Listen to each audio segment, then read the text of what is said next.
Project's finally done. How do you feel knowing that this tram's been rebuilt and it's ready to go now?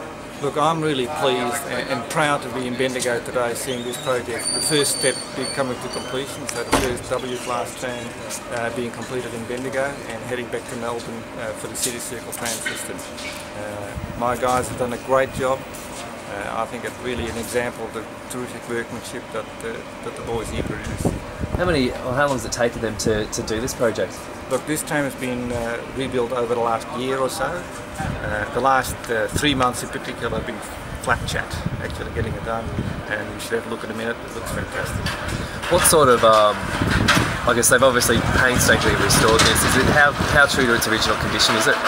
Look, the body is actually truly original. It's a full restoration of the original body. They have introduced new technologies though, both to make it more reliable and make it safer for both the drivers and the passengers. So yes, overall it's basically a fairly new tram in a heritage body. I guess you must be pretty excited to see it make its trip down to Melbourne. Are you sort of sad as well? Well, yeah, I think it's fantastic. In some ways I'm pleased that it's going because we've been up to our eyeballs in this, and it's been a very challenging project in many ways.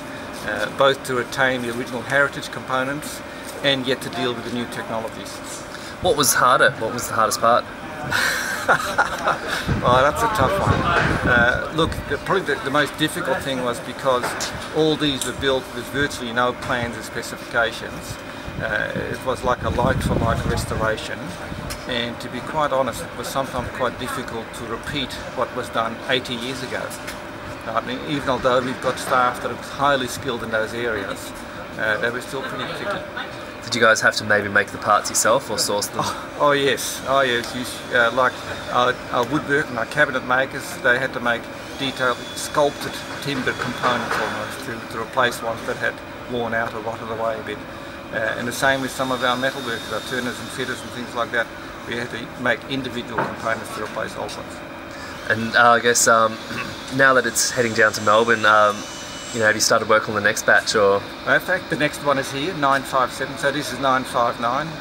It's leaving today, but tram 957 is ready on site, and we've started on that. It'll probably be about 6 or 8 months before that one's completed. So that'll be the second one from Bendigo.